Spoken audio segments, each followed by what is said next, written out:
E a última coisa é que vocês podem ir mandando as dúvidas no chat, tá, pessoal? Que aí, ao final, tanto o Dr. Radamés quanto a Dr. Ramaswamy vão responder, tá bom? Então, vamos começar.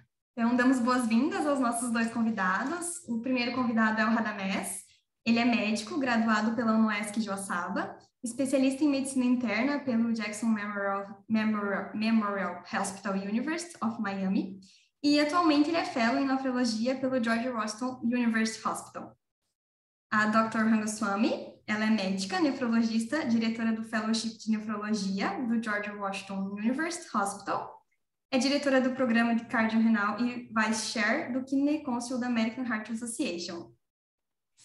Dr. Ramaswamy, we also like to extend your deepest gratitude to Dr. Ramaswamy. You dedicate her time to be part of her lecture today. Dr. Ramaswamy, you are very honored by your presence and we can't wait to be enlightened by your knowledge. Thank you.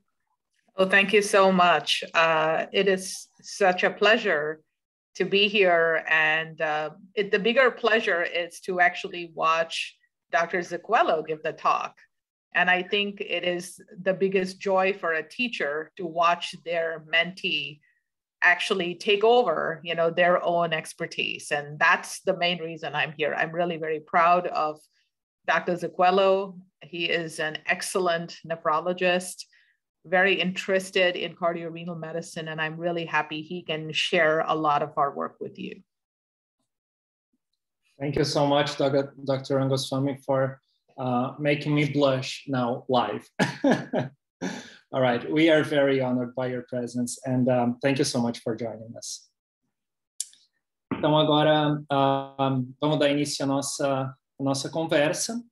Então o tópico é síndrome cardiorrenal, ok? A gente vai apontar os principais tópicos, não vai dar tempo de discutir tudo, mas a gente vai apontar as principais coisas que devem ser levadas dessa aula, ok?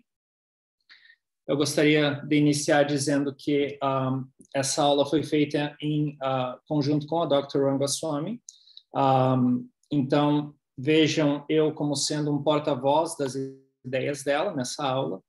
A Dr. Ramaswamy, ela é autora de importantes títulos, importantes obras, como, por exemplo, o livro de Cardionefrologia, Confluência do Coração e da Clínica e do Rim na Prática Clínica, e ela é também autora do Scientific Statement da American Heart Association, que foi publicado na Circulation em 2019, dentre muitos outros trabalhos. Então, certamente alguém que entende muito do assunto e que me orientou e me mentorou nessa aula. Vamos dar sequência. Então, a gente vai tentar falar sobre 4 tópicos principais: classificação e fisiopatologia, piora da função renal durante a diurese, papel dos inibidores do sistema renina-angiotensina-aldosterona na insuficiência cardíaca descompensada e inibidores do SGLT2. A gente vai começar falando sobre classificação e fisiopatologia. Então, primeiramente, a definição, então, nas próprias palavras do Dr. Ramaswamy. Então, síndrome cardiorrenal é a síndrome que compreende o espectro de desordens que envolvem o rim e o coração, nas quais disfunções agudas ou crônicas em um órgão podem induzir disfunções agudas ou crônicas no outro órgão. É a confluência das interações coração e rim através de diversas interfaces. Então, basicamente, seria essa correlação entre coração e rim, aí em diversas situações clínicas. E aí, então, em 2008, a Acute Dialysis Quality Initiative, eles subclassificaram a síndrome cardiorrenal em 5 grupos, tá? A depender de qual órgão era inicialmente acometido e da cronicidade. Então, tipo 1 e 2, a gente tem o coração como sendo o órgão principalmente envolvido. Tipo 3 e 4, a gente tem o rim como sendo o órgão primariamente envolvido. E o tipo 5, aquele tipo onde há acometimento simultâneo de ambos os órgãos, como, por exemplo, no diabetes mellitus, na sepse, na amiloidose, etc. A gente pode ainda dizer ou subdividir o tipo 1 e 2 como síndrome cardiorrenal e os tipos 3 e 4 como síndrome renocardíaca. de novo, mais uma vez, a depender desse conceito de primal movens, que significa qual órgão foi acometido primeiro. Na nossa discussão de hoje, a gente vai focar na síndrome cardiorrenal do tipo 1, porque ela é a síndrome mais comum na prática clínica, né, em pacientes que vão estar aí admitidos no hospital, e é aquela onde uma insuficiência cardíaca aguda leva a insuficiência renal aguda. Então, exemplos de síndrome cardiorrenal do tipo 1 são aquelas situações onde há uma isquemia miocárdica aguda, levando à insuficiência cardíaca aguda, uma insuficiência crônica previamente compensada que descompensou por algum motivo, ou uma valvulopatia aguda, como, por exemplo, uma endocardite infecciosa que danificou uma válvula ou uma ruptura de cordoalho. Existem alguns mecanismos pelos quais a gente propõe que essa síndrome ocorra, do porquê que há insuficiência renal concomitante quando há insuficiência cardíaca aguda. O primeiro deles é o mais fácil de a gente entender, que é o conceito de hipoperfusão renal, ok? É o mais fácil de a gente visualizar. Então, a hipoperfusão renal, acontece em pacientes geralmente com baixa pressão de ejeção, tá? Então, vão ser aqueles pacientes que vão estar em choque cardiogênico, em estado de baixo débito cardíaco. São pacientes que vão ter uma clínica toda voltada para hipoperfusão tecidual, tá? Então, com baixa pressão arterial, com pele fria, com aumento de lactato sérico. Então, todos aí fatores demonstrando baixa perfusão tecidual.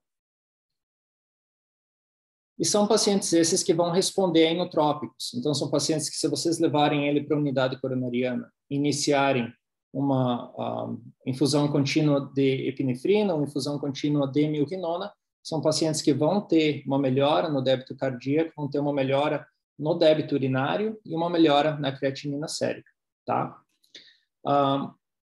Agora, qual é o problema desse primeiro mecanismo da hipoperfusão renal? É que ele não explica a maioria dos nossos pacientes. Na verdade, ele explica apenas uma minoria dos nossos pacientes. A maioria dos pacientes com síndrome cardiorrenal do tipo 1 não vai se apresentar com hipotensão, pele fria, tá? Uma grande parte dos pacientes não vai ter nem fração de ejeção reduzida, vai ter uma fração de ejeção preservada, certo? Então, o conceito de hipoperfusão renal, infelizmente, explica uma minoria dos casos de síndrome cardiorrenal do tipo 1, ok? Então, a gente precisa encontrar algum outro mecanismo que explique a síndrome cardiorrenal do tipo 1. E aí a gente vai para o segundo mecanismo, que é talvez aquele que eu acho que é o mais importante e talvez o mais esquecido na hora de quando a gente fala de síndrome cardiorrenal, que é o conceito de congestão venosa renal, tá? Então, como vocês sabem, na insuficiência cardíaca, um dos pilares da insuficiência cardíaca é a retenção de água e sódio, certo? Então, a gente tem uma deflagração do sistema renina-angiotensina-aldosterona, e isso vai levar à retenção de água e sódio. Essa retenção de água e sódio vai se acumular no sistema venoso, tá? Vai causar congestão venosa e vai causar hipertensão venosa, certo? Que vai se iniciar lá no ventrículo direito, vai se transmitir para o átrio direito e vai se transmitir retrogradamente aí pelas veias cavas, veias renais, até que se transmita a microvasculatura renal, ok? E aí, quando a gente tem hipertensão venular renal, acredita-se que isso comprima os túbulos renais e surja daí, então, a insuficiência renal que se origina da congestão venosa. Se vocês olharem essa imagem, imaginem aqui um sistema venoso túrgido, certo? No momento que esses vasos se engurgitam, eles vão acabar comprimindo, talvez diretamente, ou talvez por edema intersticial, vão acabar comprimindo esses túbulos renais. E aí, no momento que você tem uma compressão desses túbulos renais, a pressão intratubular aumenta, certo? Essa pressão intratubular se transmite retrogradamente até a cápsula de Bowman. E no momento que a pressão na cápsula de Bowman se aproxima ou excede a pressão intraglomerular, então há aí uma parada da taxa de filtração glomerular, e é daí que surge então a insuficiência renal. Ok? Esse conceito de congestão venosa renal não é nem um pouco novo, tá? Lá desde 1931, a gente tem autores que sugerem esse mecanismo como sendo causador de insuficiência renal. Então, a gente vê aqui que esse autor, Winton, né, é a primeira frase aqui desse trabalho que ele publicou, onde ele diz o seguinte: se a pressão venosa na veia renal for aumentada para mais de 10 milímetros de mercúrio, isso retarda o fluxo urinário. Ok? Então, esse autor ele fez estudos com rins caninos e ele comprovou, então, que aumentando-se a pressão venosa renal, há uma diminuição do fluxo urinário, Isso lá em 1931, ok? Quase um século atrás. Outro conceito que a gente tira desse trabalho, é que a congestão venosa também leva a uma redução do fluxo sanguíneo arterial renal, tá? Então, se vocês imaginarem o seguinte, se vocês tiverem com a minha imagem na tela de vocês, imaginem um sistema, certo? Sistema fechado, onde você tem um fluxo que está entrando nesse sistema e um fluxo que está saindo. Então, se você tiver um fluxo de 500 ml por minuto entrando e um fluxo de 500 ml por minuto saindo, você tem esse sistema em equilíbrio. Agora, no momento que você reduz o fluxo de saída e você mantém o fluxo de entrada, vai chegar um momento onde esse sistema agora vai ficar hipertenso. E esse fluxo de 500 ml por minuto não vai mais ser capaz de ser mantido. E isso vai ter que diminuir por causa das pressões nesse sistema, certo? E daí, então, talvez seja uma das explicações do porquê que em pacientes com síndrome cardiorrenal, a gente tem uma queda da taxa da fração de excreção de sódio. Tá? Então, lembrem que, vamos voltar aqui um pouquinho, lembrem que no momento que eu tenho uma exacerbação do meu sistema renina-angiotensina-aldosterona, como é o caso na insuficiência cardíaca, tá? Lembre que na insuficiência cardíaca, o nosso sistema renina-angiotensina-aldosterona está deflagrado, está aumentado, nosso sistema adrenérgico está aumentado, mas em particular o nosso SRA, renina-angiotensina-aldosterona, ele vai estar aumentado, e lembrem que a angiotensina 2 ela age aqui nos túbulos coletores proximais, causando reabsorção de sódio e água. E a aldosterona age aqui nos ductos coletores corticais, causando também reabsorção de água e sódio. E aí o que acontece se você reabsorver todos, ou a maioria do teu sódio urinário, é que o sódio urinário aqui ao final vai ser bastante baixo. Então, em pacientes com síndrome cardiorrenal, a fração de excreção de sódio, ela geralmente é baixa. E se vocês pegarem um residente, um médico, que ele é, assim, completo, né? Ele vai investigar uma insuficiência renal, ele vai pedir uma fração de excreção de sódio. E aí, quando ele vê uma fração de excreção de sódio baixa, o que algumas pessoas podem pensar é: isso é uma ira pré-renal, esse paciente precisa de fluidos, então vamos dar fluidos. E aí o que acontece é que, muitas vezes, na prática clínica, a gente vê essas situações, esses erros crassos, que é um paciente em plena insuficiência cardíaca, com gesto e recebendo fluidos por conta de uma insuficiência renal com fração de excreção de sódio reduzida. Então, isso é uma coisa que eu vejo seguido. Eu sempre quero chamar a atenção de vocês para cuidado, não façam isso. Mesmo uma fração de excreção de sódio baixa na insuficiência renal pode significar também síndrome cardiorrenal. E nessa situação, o paciente não deve receber fluidos. Ao contrário, ele deve ser, a gente deve fazer diurese desse paciente. Tá? São vários os trabalhos que que apontam a síndrome, a congestão venosa como causa de insuficiência renal. Isa, eu estou ouvindo algum barulho só. Consegue mutar as pessoas aí, por favor? Oi, sim, eu também estou ouvindo, mas aparentemente está todo mundo mutado. Ah, não. Já Isso. Tá, então, são vários os trabalhos que a gente tem que fazem essa associação entre congestão venosa e insuficiência renal, certo?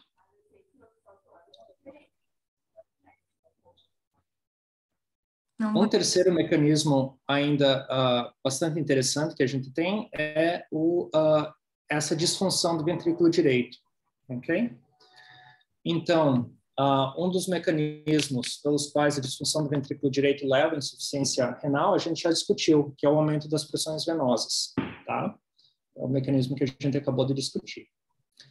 Mas existe um outro mecanismo que é bem interessante, que muitas vezes a gente acaba esquecendo, que é o que a gente chama de fenômeno de Barnheim reverso. Tá? O que seria esse fenômeno de Barnheim reverso? É simplesmente um nome dado ao seguinte fenômeno. Eu tenho aqui imagens de ressonância magnética cardíaca, ok? Através de diversas fases do ciclo cardíaco. A gente consegue ver aqui esse ventrículo esquerdo arredondado, certo? E aqui em vários cortes, em várias fases do ciclo cardíaco. E a gente consegue ver aqui ao lado dele um ventrículo direito, tá? Que está bastante dilatado, tá? Parece um ventrículo aí doente, maior do que o ventrículo esquerdo, inclusive, aparentemente, tá? Então, o ventrículo direito que, com certeza, está sofrendo sobrecargas volumétricas, pressóricas aí por algum tempo. E o que acontece é que no momento do enchimento ventricular, a pressão no ventrículo direito aumenta de tal forma que ela acaba empurrando o septo ventricular para dentro do ventrículo esquerdo, acaba até abaulando esse septo interventricular. E isso prejudica o enchimento ventricular esquerdo. Então, o nosso volume diastólico final do ventrículo esquerdo vai ficar reduzido por conta dessas pressões aumentadas do lado direito cardíaco. Então, imaginem que mesmo se eu tiver uma fração de ejeção preservada, coloque aí 50%, tá? 50% de um volume diastólico final de 100 ml são 50 ml, tá?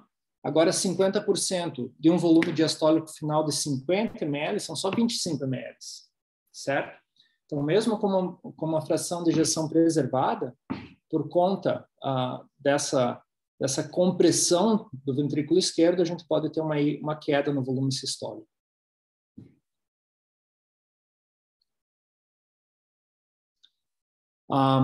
So, Dr. Rangaswamy, I finished the first topic. I think I spoke mainly about the role of the venous congestion in causing AKI. If you want to point anything, yeah. Please. That was great. Even though I don't fully understand Portuguese, I could follow the whole, thought process that you were teaching. The main point to remember, and I'm going to stop every few sentences and you can translate, is when we think of the pathophysiology, the main emphasis historically has been that cardiorenal syndrome is because of a low flow cardiac state. That implies the patient is sick, they're in cardiogenic shock. And yes, that's true. It is true in a small subset of patients, but you really nicely showed the venous congestion pathway. That is 90% of the effect. About 10% or less is the forward flow. So when we think about these patients, that is why decongestion is the primary target.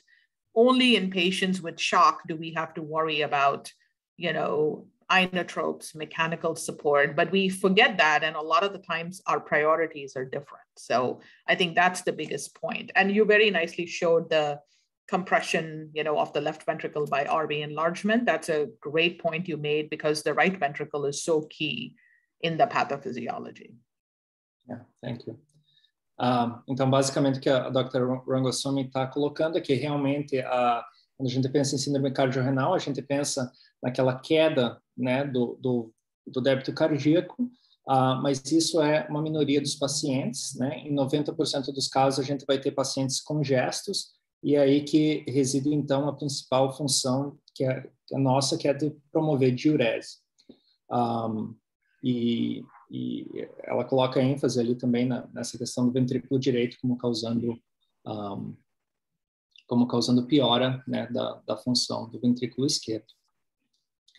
And I don't know if you're covering abdominal hypertension and ascites, but in patients with heart failure, that is something we don't think about enough as a cause of oliguria and cardiorenal syndrome, where, because of congestion in the liver, you develop ascites, elevated intra-abdominal pressure, and that actually reduces renal perfusion. And interestingly, if you tap the ascites, immediately they become diuretic sensitive. So it's a very simple intervention in a patient with decompensated heart failure. We shouldn't forget the role of abdominal hypertension. Esse é um outro ponto bastante interessante e que, thank you for pointing that out. I was not going to put that in the lecture, but yeah, very important. Que é o fator da hipertensão intraabdominal, né? Então, pacientes com insuficiência cardíaca tendo congestão hepática, tendo congestão, levando aí a ascite, e essa ascite promovendo a constrição, né? E aumento da hipertensão intraabdominal e prejudicando a drenagem venosa e a perfusão renal. No momento que você faz uma paracentese, esses pacientes imediatamente se tornam responsivos a diuréticos e começam a ter uma diurese melhor, né? Você consegue ter uma diurese melhor desses pacientes. Então, ponto bastante importante e que eu não tinha colocado na aula. Thank you so much. So let me move forward. Quer dizer, vamos seguir adiante. Então, a gente vai falar agora sobre a piora da função renal durante a diurese. Eu vou ilustrar isso com um caso clínico aqui. Então, imagine um paciente de 65 anos, tá? Com insuficiência cardíaca com fração de ejeção reduzida, aí a 20%. Ele é admitido ao hospital por edema de membros inferiores, mais dispneia aos esforços. Raio-X de tórax mostra edema pulmonar moderado. O paciente ambulatorialmente usa furosemida, 40 mg VO de 12 em 12 horas, e a creatinina basal dele é de 1,2 mg por decilitro. No hospital, a furosemida é convertida a 40 mg IV de 12 em 12 horas. O paciente apresenta uma melhora parcial do edema e alívio da dispneia, apesar dele ainda ter alguma limitação aos esforços. No dia 3 de internação, a creatinina é 2 mg por decilitro. Então, pergunta-se qual a conduta mais correta em relação à dose da furosemida. Seria diminuir a dose em 50%, seria suspender a dose até que a creatinina volte ao valor basal, seria manter a dose de 40 mg de 12 em 12 horas, ou seria suspender a furosemida, dar um bolus de soro fisiológico, mais hidratação IV contínua. Então, eu espero que a maioria de vocês tenha acertado e que a resposta tenha sido manutenção da dose de 40 mg IV de 12 em 12 horas. E o porquê disso é que, em pacientes congestos, tá, o principal fator que vai reduzir reinternações, que vai melhorar os desfechos desses pacientes é a restauração da volemia. É você fazer diurese desse paciente e retornar ele ao estado de euvolemia, mais do que se preocupar com qual é o valor da creatinina sérica, tá? Então, mesmo que a creatinina sérica aumente aí em algum pouco, o fator mais importante é vocês trazerem esse paciente de volta à euvolemia. Isso é demonstrado através desse estudo do Ahmad, tá? Em 2018, onde ele pegou pacientes com insuficiência cardíaca e ele fez diurese agressiva desses pacientes. E o que ele constatou? Então, ao invés de medir creatinina, ele mediu a cistatina C, tá? Que pensem nisso como um análogo da creatinina, é para medir a função renal. Ele viu que pacientes que tinham aumento da cistatina C ou aumento da creatinina, como se, né, analogamente, que eles tinham um aumento da cistatina C durante a diurese, tá? Como é a linha vermelha, eles tinham maior sobrevida ao fim de 6 meses, comparados àqueles que tinham a cistatina C que permaneceu constante ou que se reduziu. Então, a gente sabe que é bastante comum, quando o paciente chega com insuficiência cardíaca no hospital, que no momento que a gente inicia a diurese, é bastante comum a gente ver elevações da creatinina, né? E a gente se assusta muitas vezes e a gente reduz as doses. Mas, em termos de mortalidade, tá? Como mostrado aqui por Ahmad, quanto mais eu fizer a diurese desse paciente, mesmo que haja aumento dos marcadores renais, isso aqui se reflete como uma menor mortalidade, tá? Então, cistatina C e creatinina agem nesse cenário como marcadores de uma boa diurese, ok? Então, como eu falei, é bastante comum pacientes internados com insuficiência cardíaca, no momento que você inicia a diurese, a creatinina sérica paulatinamente aumenta, tá?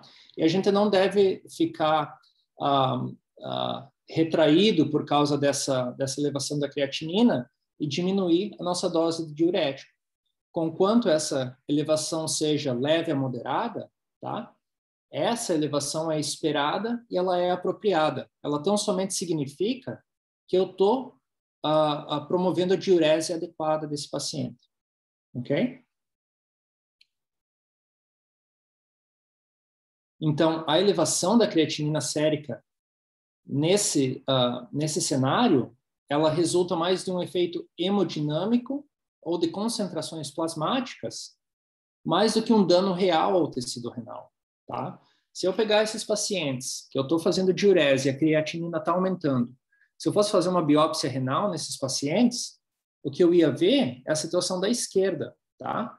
É um parênquima renal normal, sem morte celular, sem fibrose, sem necrose tubular, sem nada, tá? Ao invés de ver um parênquima renal todo destruído, como é a foto da direita, tá? Eu ia ver um parênquima renal normal. Ok? Então, de novo, a diurese não causa dano em si ao parênquima renal, e a elevação da creatinina resulta de efeitos hemodinâmicos aqui dentro do glomérulo, mais do que qualquer outro dano real ao tecido renal. E aí vocês vão ver algumas pessoas dizendo assim, o paciente está em injúria renal aguda por causa dos diuréticos, porque foi dado muito diurético. E aí eu pergunto para vocês, o que vocês acham dessa máxima, né? Diuréticos de alça ou diuréticos causam injúria renal aguda. Vocês acham que isso é verdade, mito ou depende? Tá? Eu vou falar para vocês que depende. Tá? Em 99,9% dos casos é mito. Tá? Em algumas situações muito específicas, diuréticos podem causar injúria renal aguda. Eu vou colocar essas situações para vocês, só para explicar qual é a exceção à regra, para que vocês possam entender a regra depois, tá? Mas tenham em mente que são casos de exceção, tá? Então, em raras situações, lembrem que furosemida, bumetanida, torsemida são sulfas, tá? E essas sulfas em pessoas predispostas com alergia à sulfa podem causar nefrite intersticial aguda, o que, de novo, é um cenário bastante incomum, tá? A segunda exceção à regra é se, por algum acaso, eu usar tanto diurético no meu paciente que eu causo um choque hipovolêmico, isso pode desencadear uma necrose tubular aguda, tá? Mas, de novo, são situações, eu estou falando aqui da exceção da exceção, ok? Então, fora esses fatores, diuréticos de alça não causam dano renal. E é, de novo, isso visto através do trabalho do Ahmad, onde, de novo, naqueles pacientes onde ele fez diurese agressiva, o que ele fez? Ele monitorou esses marcadores aqui que vocês estão vendo aqui à esquerda, KIM1, NAG, NGAL, tá? Que são marcadores de necrose tubular. Essas substâncias, elas vivem lá dentro das células tubulares renais. No momento que eu tenho dano tubular, dano renal, necrose tubular aguda, essas substâncias são despejadas na urina. E o que o Ahmad e os colegas dele fizeram? Eles mediram a concentração desses marcadores na urina em pacientes que tanto tinham elevação da creatinina durante a diurese, quanto não tinham elevação da creatinina durante a diurese. E o que ele viu é que a concentração dessas substâncias era a mesma, certo? Então, não havia mais morte celular nos pacientes que tinham elevação da creatinina. Mais uma vez provando que ela se deve a um efeito hemodinâmico mais do que a morte celular ou dano ao parênquima renal. Então, em suma, tá? A restauração da volemia precede a manutenção da creatinina sérica. Então, vocês sempre devem perseguir a euvolemia, tá? E elevações leves a moderadas da creatinina sérica não devem ser uma barreira para que vocês persigam a restauração da volemia no paciente de vocês. So, Dr. Rangaswamy, again, I spoke about the, how diuretics, they can cause some elevation in the creatinine, and that doesn't mean that there's actually damage to the renal parenchyma. It's more like a hemodynamic effect, and that patients do better when they are euvolemic rather than even if they have some elevation in creatinine. That's a very good point. And I think if there's one take-home message from your talk today, I think it is to understand that all creatinine rises are not equal. And I think, like you yourself explained, you can have intrinsic injury if a patient is septic, if they're very hypovolemic, they're ischemic for some reason. You mentioned, you can get direct nephrotoxicity from AIN from these agents, but that is very different from a patient who is admitted for heart failure, who's not in cardiogenic shock, who's well perfused, who needs to be decongested. And the rise in the creatinine in that patient is not the same as the patient with AIN or the patient with septic shock. The problem, though, and we haven't solved this problem, when you look at the classification of AKI, the KDIGO criteria or the Aiken or Rifle, they don't distinguish the etiology. They just say the rise is greater than 0.3 or, double the baseline or based on urine output. And that is a big problem.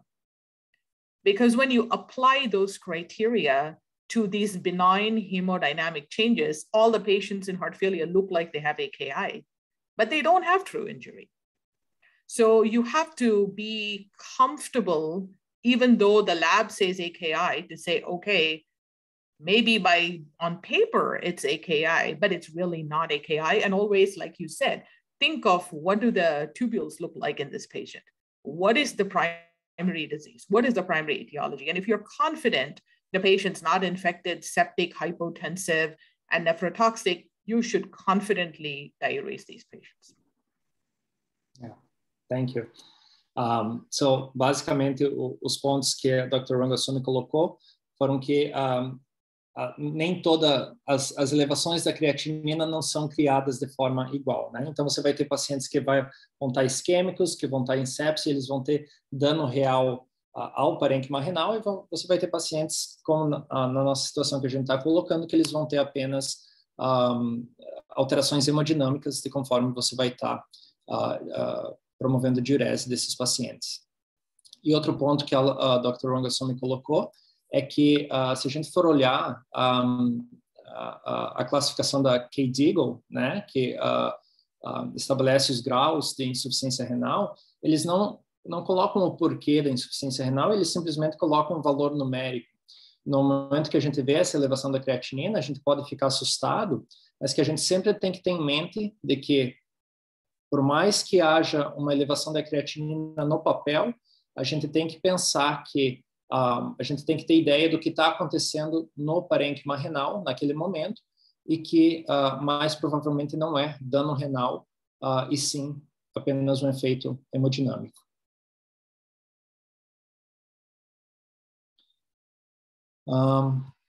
Ok, so, vamos ao terceiro ponto então, que é o papel dos inibidores do sistema renina-angiotensina-aldosterona na insuficiência cardíaca descompensada. Então, vamos usar um outro cenário clínico, nosso mesmo paciente de antes, um paciente de 65 anos, com insuficiência cardíaca com fração de ejeção reduzida a 20%. Ele é admitido ao hospital por edema de membros inferiores, mais dispneia aos esforços. Raio-x de tórax mostra edema pulmonar moderado, creatinina basal é de 1,2 mg por decilitro. O paciente faz uso de carvedilol, sacubitril valsartana e eplerenona. No hospital, a gente inicia bumetanida, 3 mg IV de 12 em 12 horas. O paciente apresenta melhora sintomática progressiva. E no dia 3 de internação, a creatinina é 2. Então, novamente, de 1,2 passou para 2. E a pergunta é, qual é a conduta mais apropriada nesse cenário?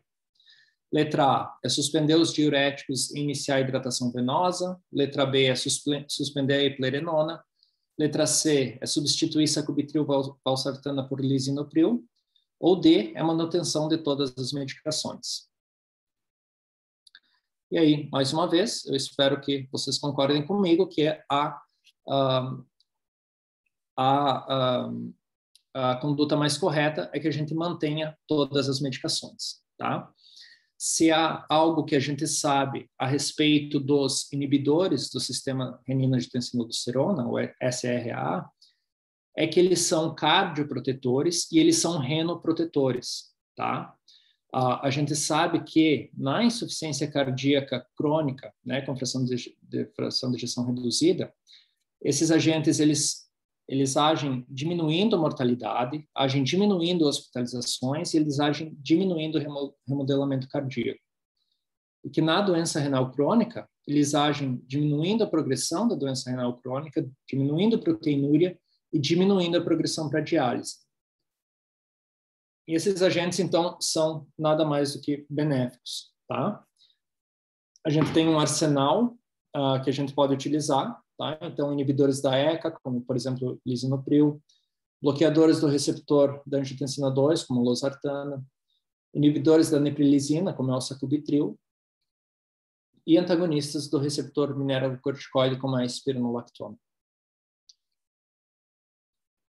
Mas, e na síndrome cardiorrenal aguda? Tá? Até agora, a gente falou dos efeitos na insuficiência cardíaca crônica, na doença renal crônica. Mas e na síndrome cardiorrenal aguda? No momento da descompensação, qual é que é o papel desses agentes? Então, esses autores aqui, incluindo o Dr. Rangaswamy, eles investigaram, durante a descompensação cardíaca, qual era o papel de inibidores do sistema renina-angiotensina-aldosterona. Certo? Então, eles investigaram 626 indivíduos com insuficiência cardíaca aguda. Eles viram que pacientes que recebiam IECA ou BRA antes da alta hospitalar, tá? Eles eram dados altas com esses inibidores do SRA. Esses pacientes tinham significativa redução de hospitalizações em 6 meses, tá? Aí com um índice de um intervalo de confiança seguro. E eles viram também que naqueles pacientes que você mantinha o IECA e o BRA durante a admissão, ou seja, eles eram admitidos e você não suspendia essas medicações, esses pacientes tinham redução da mortalidade intra-hospitalar, ok? De novo, intervalo de confiança aqui para vocês observarem. E o interessante é que esse efeito estendia-se, inclusive, para pacientes com insuficiência cardíaca com fração de ejeção preservada, tá? Então, para que vejamos aí que esses agentes também têm papel durante quadros agudos de descompensação, ok? Aqui, mais um trabalho para vocês. Então, esse é o Get With The Guidelines Heart Failure, tá? Que é um programa aí da American Heart Association.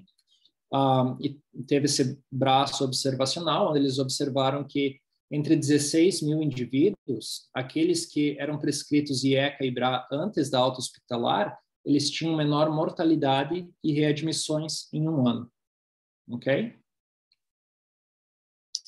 Aqui um outro estudo bastante clássico na cardiologia, que é o Optimize Heart Failure, que entre 2.300 indivíduos, eu basicamente quero apontar um dado desse estudo que em pacientes com insuficiência cardíaca descompensada, a gente suspendeu beta-bloqueadores em 7% dos casos, ao passo que a gente suspendeu inibidores do SRA em 28%.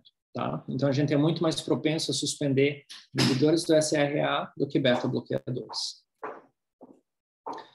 Aqui a gente tem um outro estudo bastante clássico na cardiologia, tá? Que é o Consensus, que ele avaliou 253 indivíduos que receberam enalapril versus placebo, e viu-se que em 11% desses indivíduos houve um aumento de duas vezes na creatinina sérica. Então, se a creatinina era 1, foi para 2, se era 1,5, foi para 3, tá?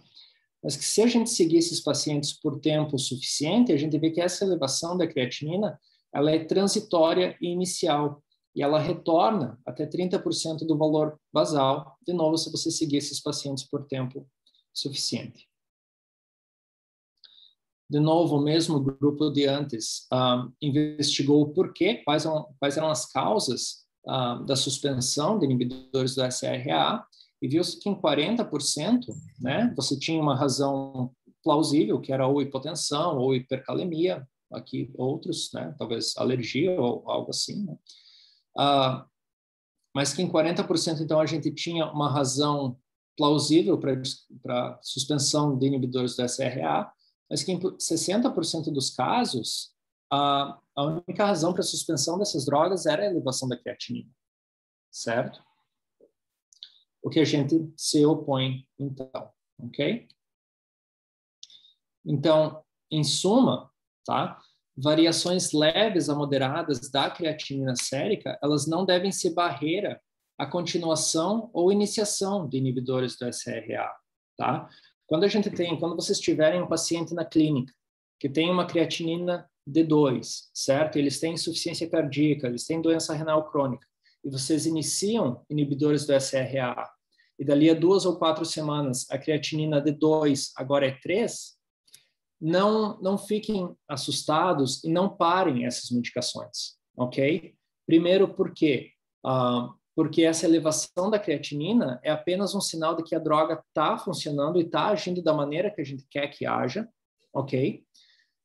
Que uma elevação da creatinina no papel, enfim, se você seguir esses pacientes, eles vão ter uma menor mortalidade, então esqueçam da creatinina no papel e pensem no benefício de mortalidade e de sintomas e de hospitalizações que vocês vão estar promovendo nesses pacientes, ok? So again, Dr. Rangasamy, I spoke a little bit about like ACE inhibitors, how they can cause initial elevations in the creatinine, and that shouldn't be a reason for us to discontinue the medications. And it actually means that it's just that the medications are working, and we should keep in mind that we're promoting a benefit to these patients in terms of mortality and hospitalizations. Definitely.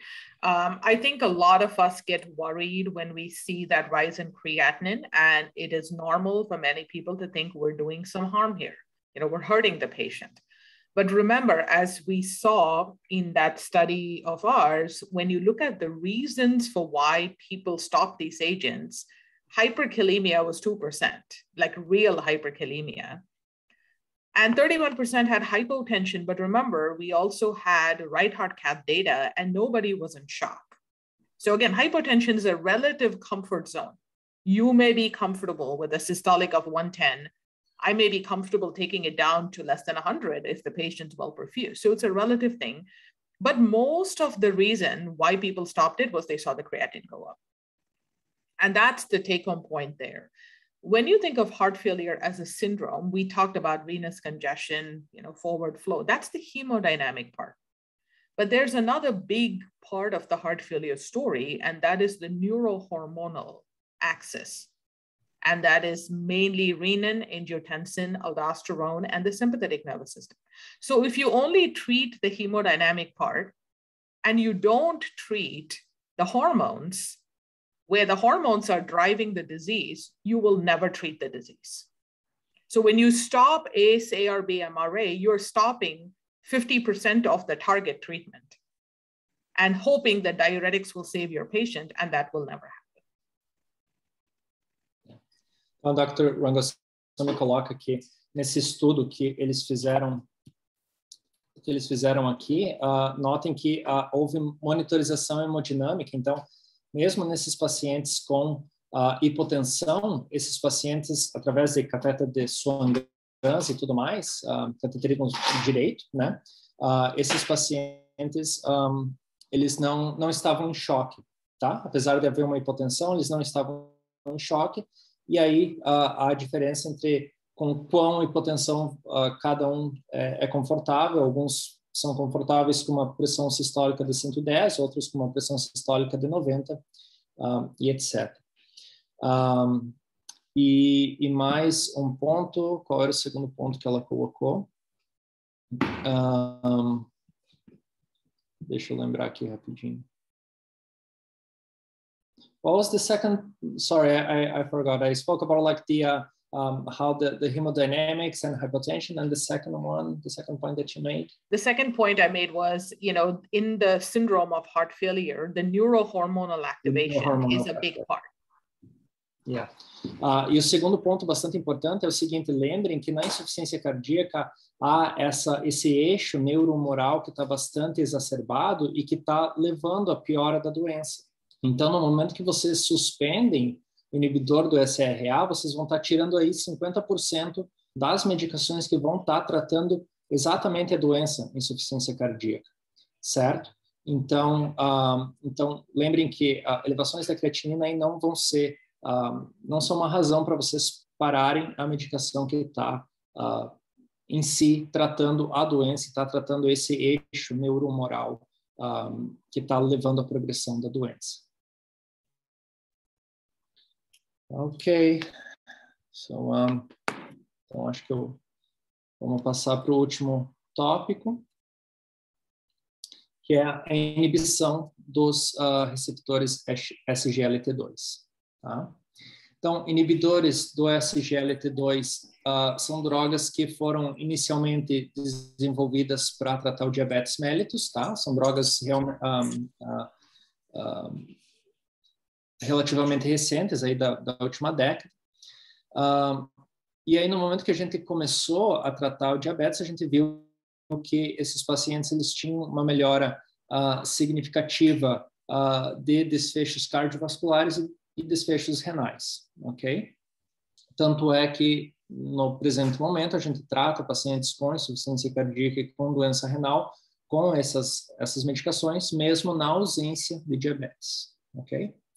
Então, lembrem que os inibidores do SGLT2, eles agem aqui no túbulo contorcido proximal, ok? É esse receptor aqui que fica na membrana apical da célula tubular renal, ok? Esse receptor aqui. E o que basicamente esse receptor faz é a reabsorção de glicose mediada por esse gradiente de sódio, ok? Então, há um gradiente aumentado de sódio nesse lado da membrana, que é reabsorvido e a glicose aproveita de carona esse gradiente e é reabsorvida também, ok? E o mecanismo renal pelo qual a gente acha que essas medicações são benéficas, pelos quais a melhora, né, dos desfechos renais é pelo seguinte. Então, imaginem que se a gente tiver, aqui ainda na figura da esquerda, se a gente tiver um aumento do sódio intratubular, certo? Aumento da glicose, aumento do sódio e aumento do cloreto também para manter a eletroneutralidade do fluido, esse sódio cloreto vai percorrer todos os túbulos renais, eles vão chegar aqui no aparelho justaglomerular, ok? Então, lembrem que o aparelho justaglomerular aqui no rim, ele é composto por células pelo túbulo contorcido distal, tá? Lembrem aqui, então, o túbulo contorcido distal está passando pertinho do glomérulo, tá? Então, pelo túbulo contorcido distal, pelo glomérulo e pela arteríola aferente.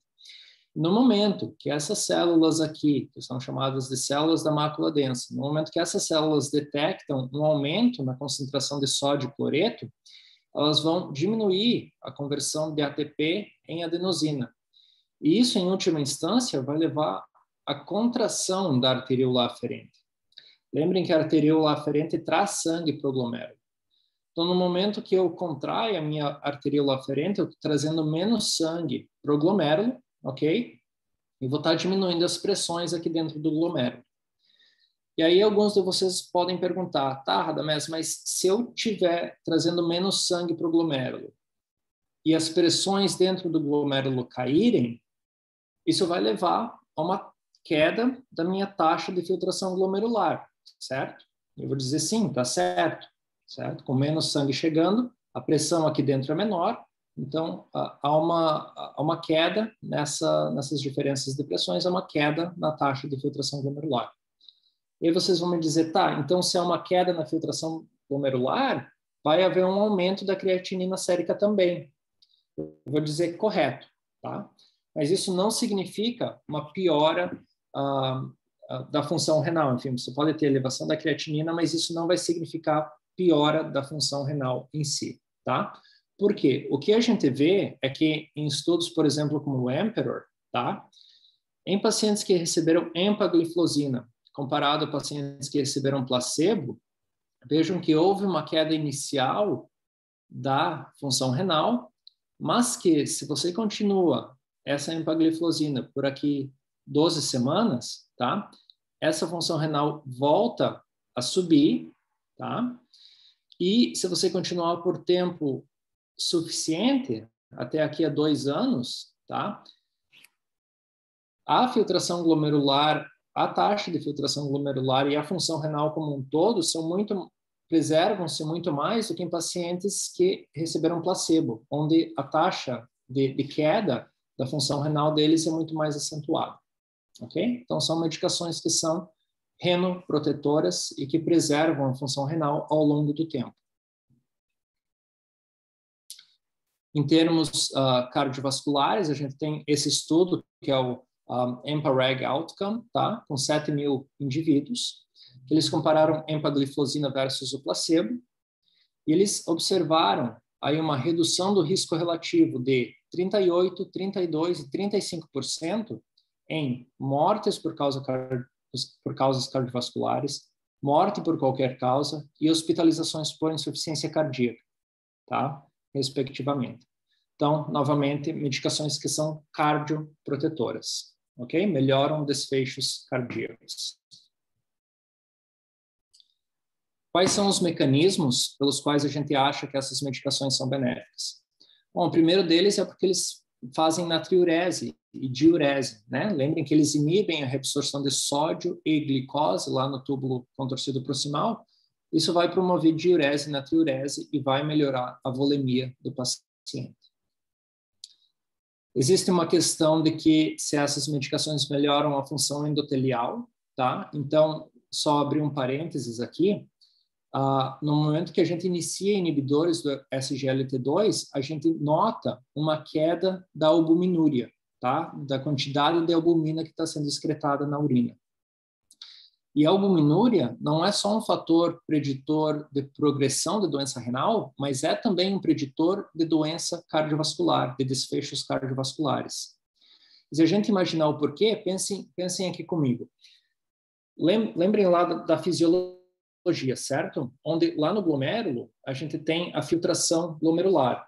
E a gente sabe que algumas proteínas não são filtradas porque ou elas são muito grandes, então há uma barreira física na membrana glomerular, ou porque essas proteínas têm carga negativa, então formam uma barreira de carga a filtração dessas proteínas. Lembrem lá da nossa célula endotelial que ela é revestida por essa camada glicoproteica que a gente chama de glicocálix, que tem carga negativa, tá? E a albumina também tem carga negativa. Então, no momento que eu tenho morte endotelial ou dano endotelial, e que eu perco esse glicocálix, eu perco uma peça dessa barreira de carga, e aí então eu começo a ter perda de urina, perda de albumina na urina, ok? Mas o que vocês devem lembrar é que endotélio não está presente só no rim, né? Está presente em todas as nossas artérias, arteríolas, inclusive nas artérias coronarianas, certo? Então, enxerguem a albuminúria como um fator de risco cardiovascular e vejam o porquê, então entendam o porquê que acredita-se que os inibidores SGLT2 causam essa melhora da função endotelial baseada nessa queda da albuminúria, ok? Um outro mecanismo que se supõe é através da inibição do antiportador, tá? Só de hidrogênio no miocárdio. Isso reduziria as concentrações de cálcio intracitoplasmáticos e reduziria aí, então, hipertrofia cardíaca e remodelamento cardíaco. E preveniriam também fibrose miocárdica. Existem alguns efeitos adversos que a gente deve estar ciente. Então, o primeiro deles é aumento das infecções do trato urinário, tá? Porque a gente vai ter mais glicose na urina, então isso predispõe a crescimento bacteriano e de fungos na urina. Tá? O segundo é talvez um dos mais temidos efeitos colaterais dessa medicação, que é a cetoacidose euglicêmica, que é um estado de cetoacidose diabética, onde você não tem hiperglicemia, mas você tem cetose, você tem acidemia, certo? E o terceiro efeito adverso é aquele do aumento do risco de amputações de membros inferiores. Isso aqui é debatido se é um risco real ou não, tá? Ele foi visto só em um estudo, que é o estudo Canvas, que foi visto só com a canagliflozina, não foi visto com empagliflozina, e esse aumento de risco de amputações de membros inferiores é somente naqueles pacientes que já tinham doença vascular periférica prévia, como pacientes que tinham amputação de membros inferiores prévia, ou, enfim, doença arterial avançada prévia. Então, em suma, os inibidores do SGLT2, eles são medicações importantes e eles devem ser incorporados em pacientes com insuficiência cardíaca ou doença renal crônica, mesmo na ausência de diabetes mellitus, dadas todas essas importantes ações que eles têm e melhora de desfechos cardíacos e renais. So Dr. Rangaswamy, I spoke a little bit about the SGLT2 inhibitors, how they protect the kidneys, how they protect the heart, and how it is important for us to start thinking about these medications, even in patients without diabetes, but with kidney disease and heart disease, that we always should remember these medications in terms of their mortality benefit. Absolutely. I want to make 3 points here, very nicely summarized. You spent a lot of time on the physiology and the tubule and the cardiorenal benefits. That was great. I was in a talk with Eugene Braunwald, who was the greatest living cardiologist we have. And in his words, Braunwald said, these are the statins of heart failure. The way statins just changed the field of cardiovascular disease, but there's always an era before statins and after statins. So now we have another agent for heart failure this time, and also for kidney disease.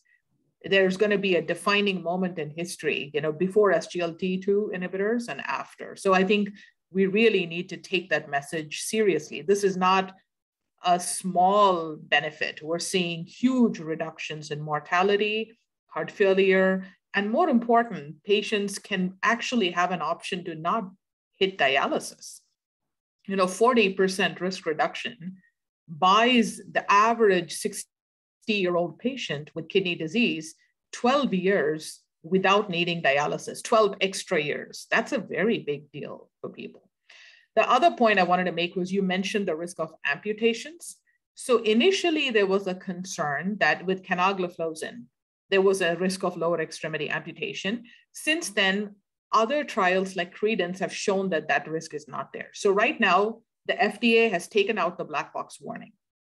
So don't give it in patients that have severe disease, peripheral vascular disease, foot ulcers, non-healing wounds, but the risk of amputation is not what we thought it was.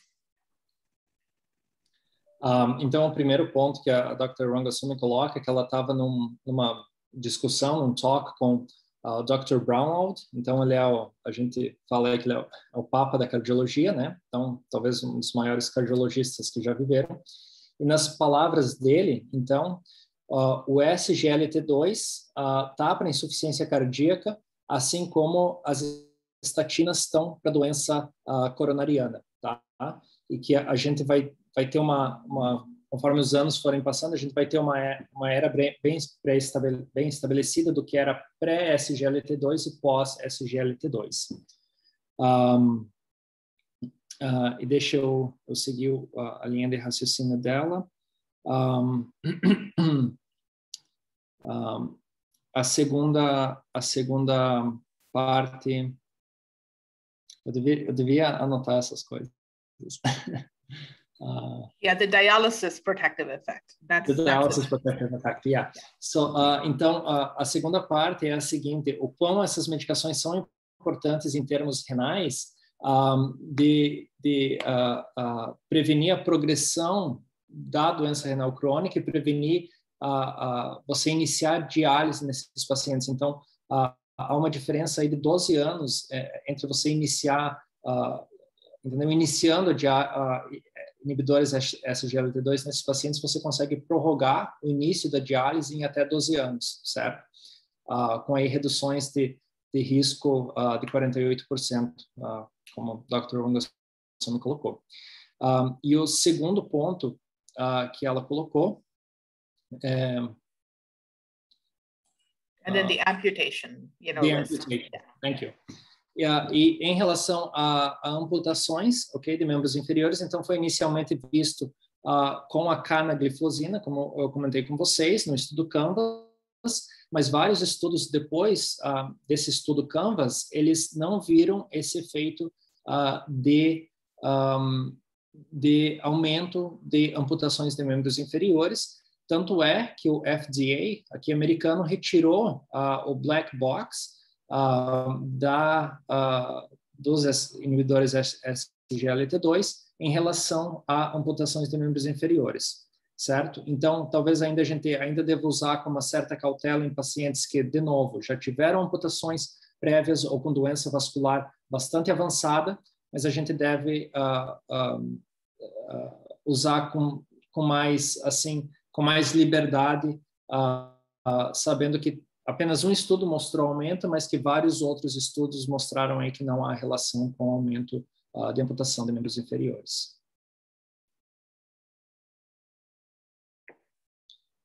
Ok, então eu deixo um espaço aberto aí para dúvidas e comentários.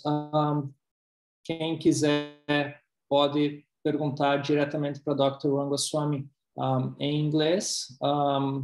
E quem quiser pode perguntar para mim também, e aí eu posso passar para ela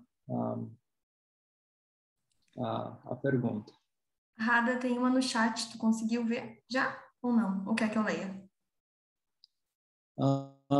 Tá, eu achei aqui. Em uma situação de emergência, qual a situação indicaria pior prognóstico para o paciente? So which situation are we talking about? Like under what circumstances in the ER? Então, a Dr. Rangaswamy está perguntando em que tipo de situação, qual situação de emergência a gente tá falando.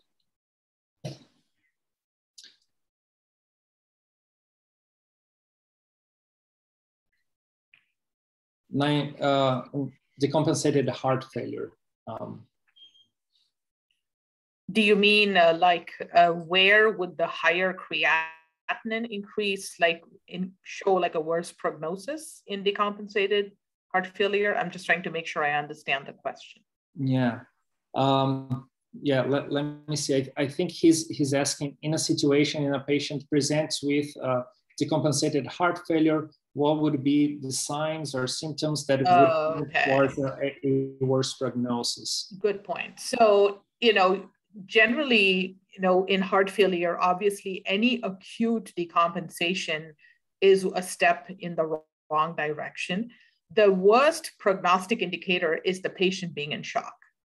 So it is our duty to recognize cardiogenic shock, because once a patient is in cardiogenic shock, that is, they come in hypotensive, oliguric, severe, renal dysfunction, their likelihood of leaving the hospital alive is less than 50%. So cardiogenic shock and recognizing it early is the biggest predictor of a poor prognosis. Bom, Dr. Rangaswamy coloca que o choque cardiogênico é o principal preditor de desfechos adversos, e a gente reconhecer e tratar o choque cardiogênico é a principal medida que a gente pode fazer para, enfim, restabelecer esse paciente e, enfim, melhorar o prognóstico dele. Boa pergunta. The other things that tell you that a patient is sicker are patient not responding to diuretics appropriately. See, when you are trying to diurese and you're doing all the right things, despite that, they're still fluid overloaded and not responding, that's a poor prognostic. That's a marker for mortality in many patients. They may need inotropes, they may need advanced support. Severe hyponatremia is also a marker for poor prognosis. Então, o primeiro tópico que a Dr. Rangaswamy coloca é a inabilidade de você fazer a diurese desse paciente. Então, você dá furosemida, dá doses crescentes e você não consegue atingir uma diurese adequada. Isso é, inclusive, um marcador de mortalidade. Então, é outro fator de mau prognóstico na insuficiência cardíaca descompensada. E o terceiro ponto aí seria a hiponatremia. Hiponatremia também é um fator de mau prognóstico na insuficiência cardíaca descompensada. Ótimo, pessoal. Perguntem. Mais alguém tem alguma dúvida?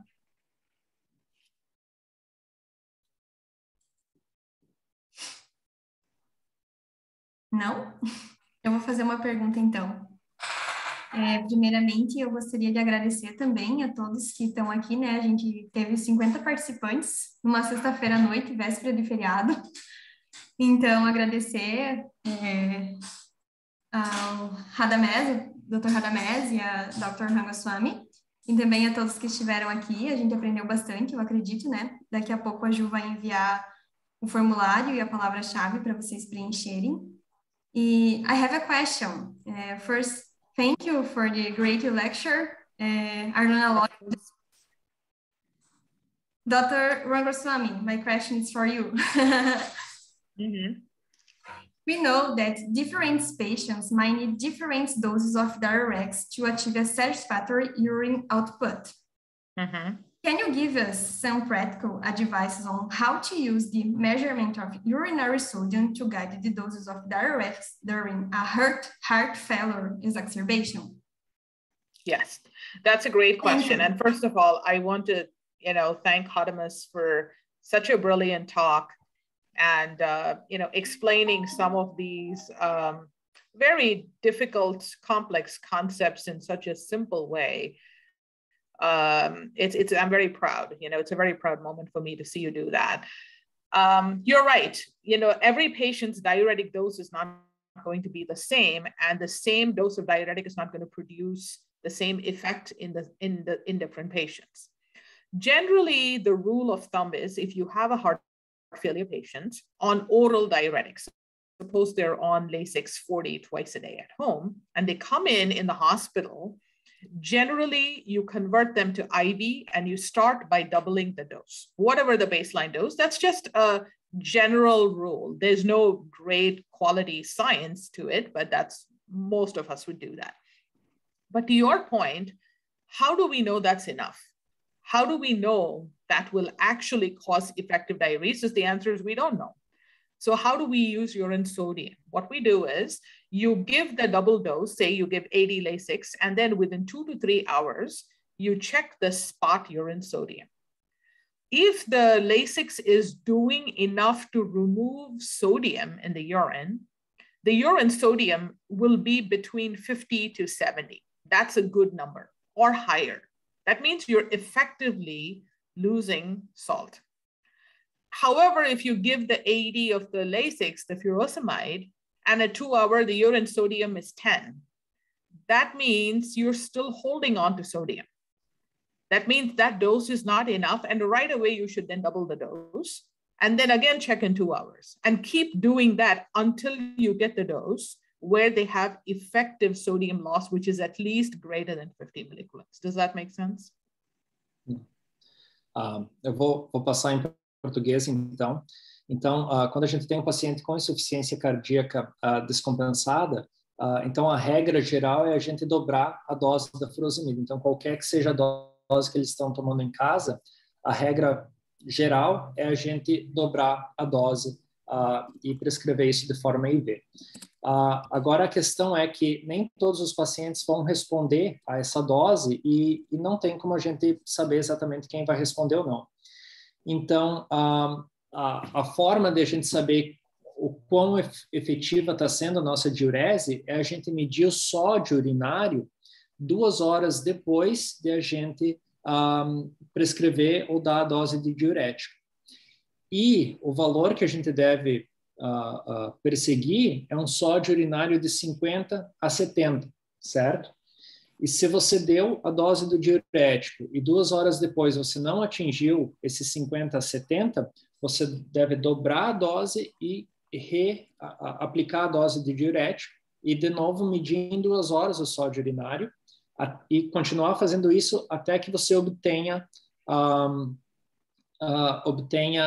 esse valor de sódio, que então significa que você está perdendo água e sódio e sal na tua urina e que você está tendo uma diurese apropriada.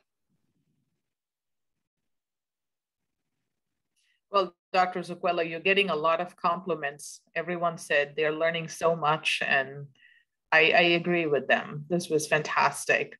I'm more than happy to, do this, in a few months again. We can continue the cardiorenal discussion. I think this is a very important way to share our knowledge and get more people to think about, heart and kidney problems. So it was so nice to be here with all of you today. And this format of teaching is really, really excellent. Yeah. And Dr. Zucquello, we will give you an honorary professor title in this topic now. So it was really good. Thanks for doing this. It makes me very flattered. Thank you so much for your words. In truth, we know that the big star here is Dr. Rangaswamy, but I'm more than flattered with your compliments. It certainly makes my day. And it made me so happy that we could work on this together. I learned a whole lot. And thank you so much for all of the I was actually going to suggest that you should do this talk for our residents, do the same content, but for our residents in the Fellows Conference. And we should actually have you give grand rounds on this topic to our division next year, like before you graduate. Yeah. We'll do that. More than happy. I think we should talk to them and do it again. Yes. Yep.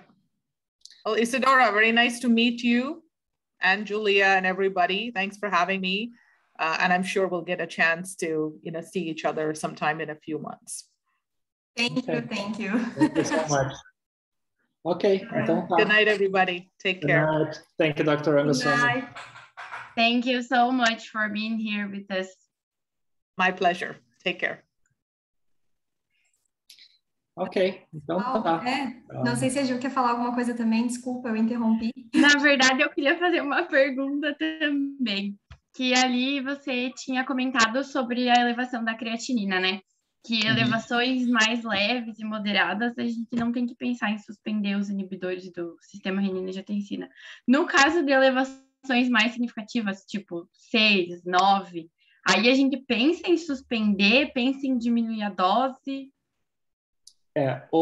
se você está tendo elevações significativas, se a tua creatinina basal é 0,6 e ela vai para 1,5 e ela vai para 3,5 e ela vai para 6, então esse obviamente é um cenário que a gente tem que pensar, daqui a pouco o paciente não vai ser capaz de excretar potássio, não vai ser capaz de excretar ácido e ele vai começar a ter as consequências de uma insuficiência renal, que é hipercalemia, acidose metabólica, uremia e tudo mais, certo?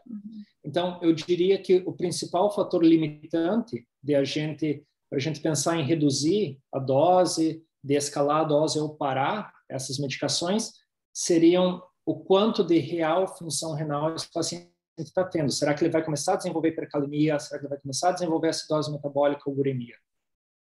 No momento que você vê uma creatinina que está subindo de forma exponencial, isso deve te alertar para esse fator. Então, se a creatinina realmente está subindo demasiadamente, talvez você reduzir um pouco a dose seja apropriado, ok? E aí você institui dali a pouco mais devagar e vai, enfim, aos poucos, certo?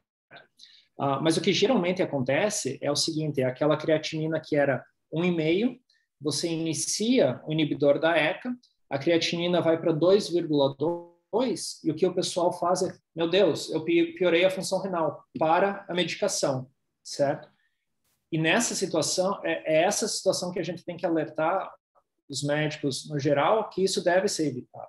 Então, se você começou a medicação com a creatinina de 1,5 e foi para 2,2, beleza, é onde você quer estar. Você reduziu aquela pressão de filtração glomerular, você está reduzindo as forças de cisalhamento naquele glomérulo, e você vai estar prolongando a vida desse glomérulo por muito mais tempo, certo?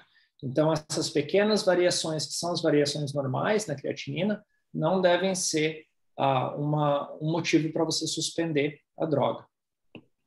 Muito boa pergunta. Tentar sempre avaliar eletrólitos, eletro, para tentar ver outras alterações e não levar em consideração só a creatinina. Exato, né? O quadro clínico como um todo, né? Muito obrigada.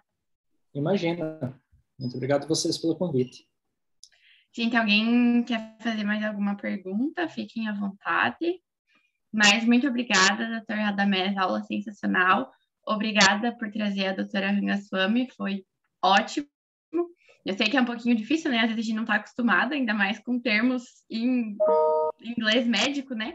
Mas muito bom, excelente. Eu acho que foi muito proveitoso. Obrigada, pessoal, que conseguiram participar hoje. A aula ficou gravada, então, se o doutor permitir, a gente disponibiliza para o pessoal que não conseguiu participar. E acredito que seria isso. Muito obrigada e boa noite. Lembrem de preencher o formulário, tá? Coloquei a palavra-chave ali no chat, fisiologia. E qualquer dúvida, o pessoal da Liga está à disposição. E vamos marcar mais. Vamos marcar mais, com certeza. Muito obrigada. Imagina. Até mais. Tchau, tchau.